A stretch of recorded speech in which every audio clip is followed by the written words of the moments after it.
Hi there, Nitisha. So I see that we've got your ninth and 10th essays today, so great job. Let's take a look and see what you wrote here. The first one is about the barking dog. Dear Susan, hello. I hope this letter finds you well. I'm writing this to ask you to look into the matter of noise your dog making from past few days. As it is placed exactly in front of my garden, it disturbs my family a lot, especially to my son and my mother.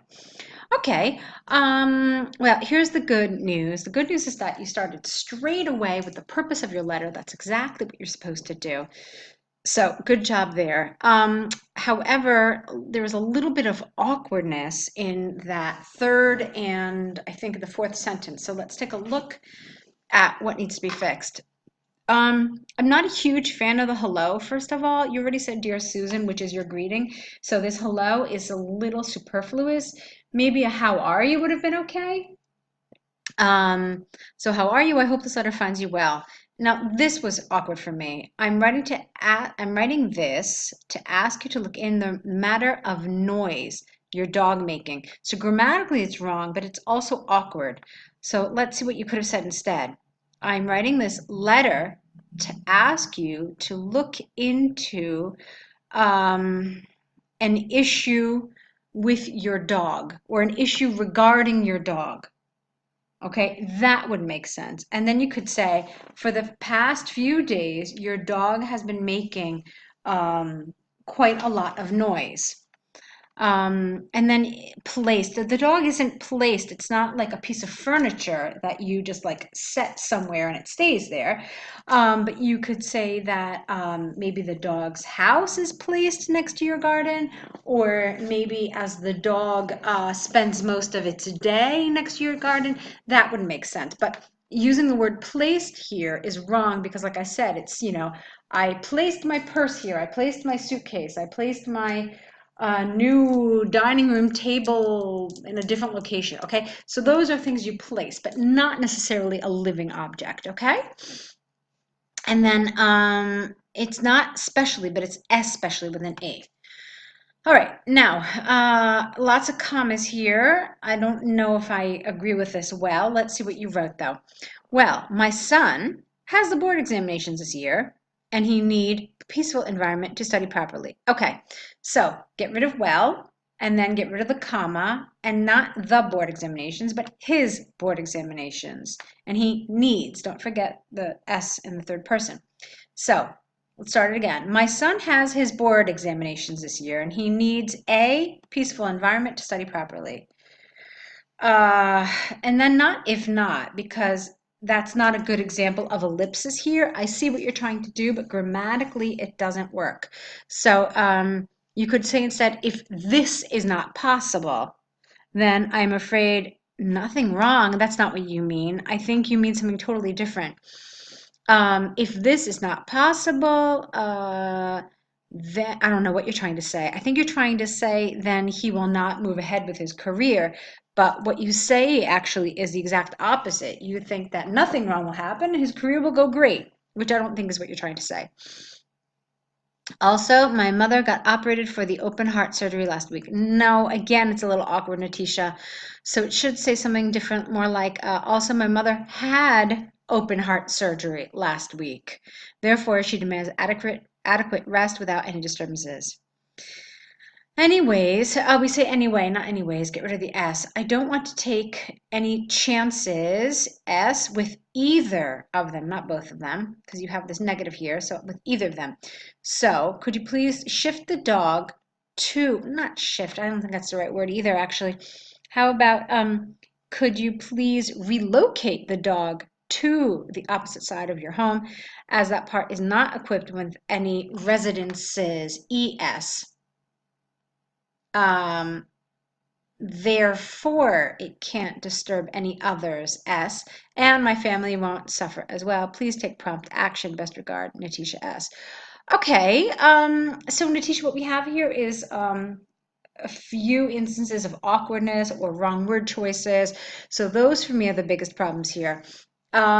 I'm not a huge fan of this. It's not entirely the kind of polite language you would want to use with a neighbor, so I would avoid something like that. Just, again, thank you for taking prompt action um, in this matter. I'm sure you understand the seriousness and how vital it is for my family to rest.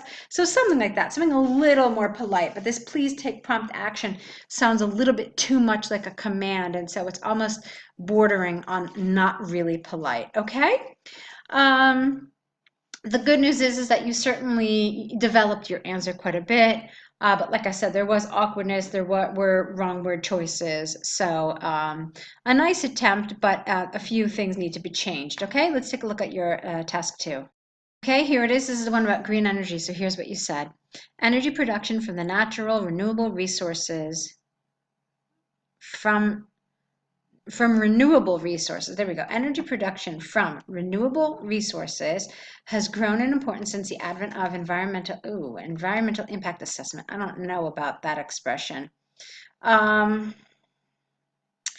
would like to replace it with something else.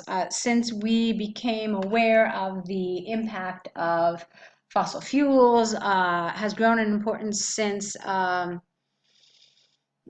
let's see, since the dawn of, I don't know, combustible engines. I mean, there are tons of things you could have said here, but this environmental impact assessment just feels kind of unnatural, okay? So it is widely believed that green energy without the is perilous, not up is peril. Peril is a noun, you need an adjective. 2, energy security without the, yet I personally disagree due to its incredible benefits. This essay will discuss both the advantages and disadvantages of this proposition to prove my argument. Okay, fine.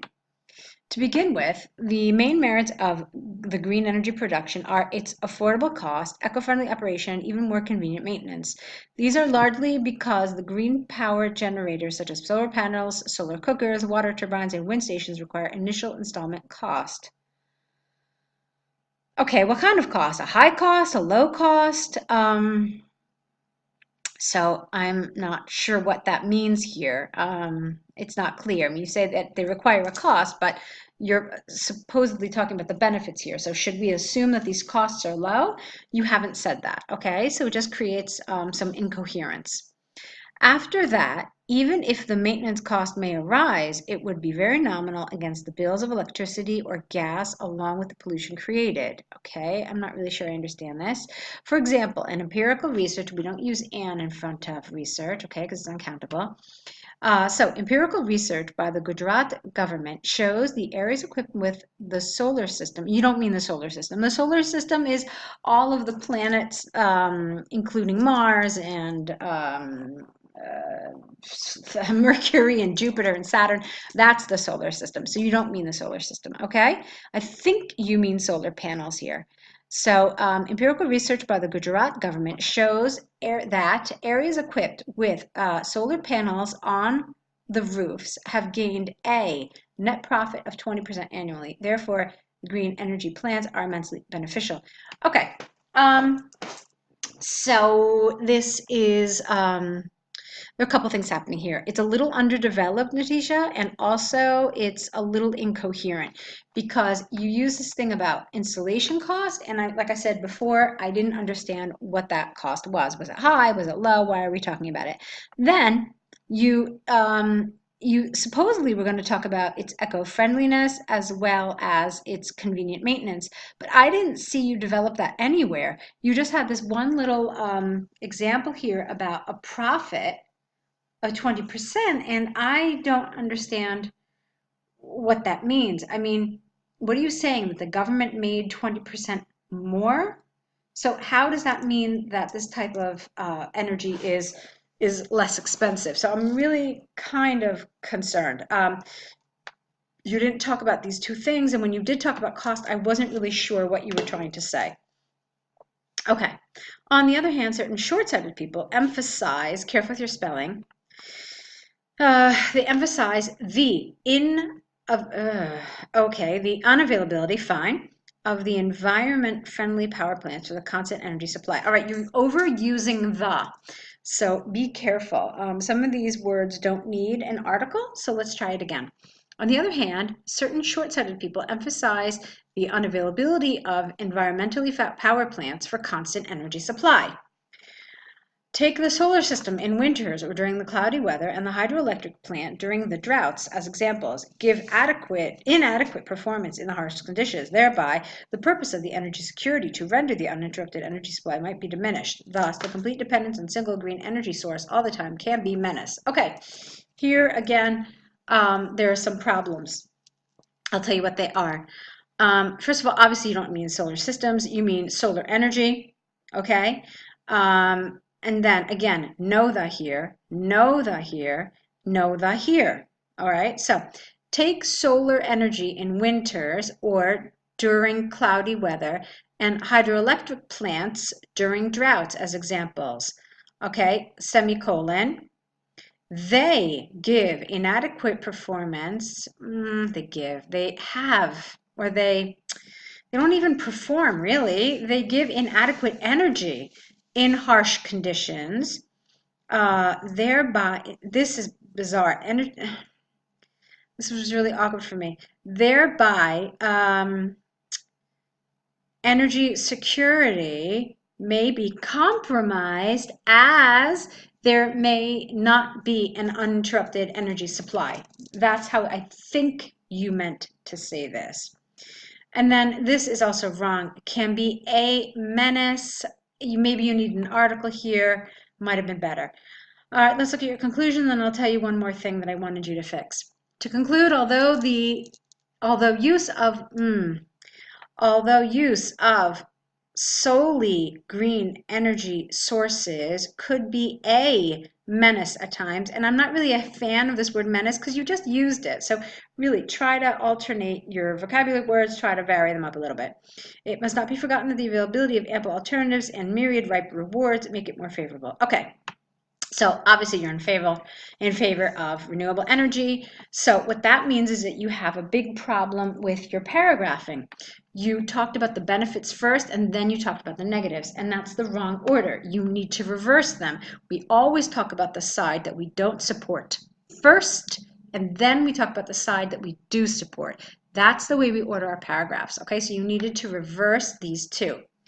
Okay, so as I said, I felt some of this was underdeveloped, that you should have said a little more. I realize that it's good in terms of the word count. I see here it's 277 words, which is over the word count, but still I think that if you're aiming for a higher band score, you should have said more, and you needed to say more, all right?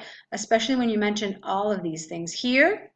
Okay, and then you didn't go into any detail about those in your paragraph. All right, so Nitisha, I don't know if we have more essays with you. I'm going to assume that we don't since this is your 10th, but I really would like to advise you to sign up for an additional essay pack. I think that continuing to receive support and continuing to receive feedback on your writing will really help you straight into your exam. So do consider that as an option. I hope you will. I know we have plenty other essays that we can assign you and continue giving you feedback on. So hopefully you look into that.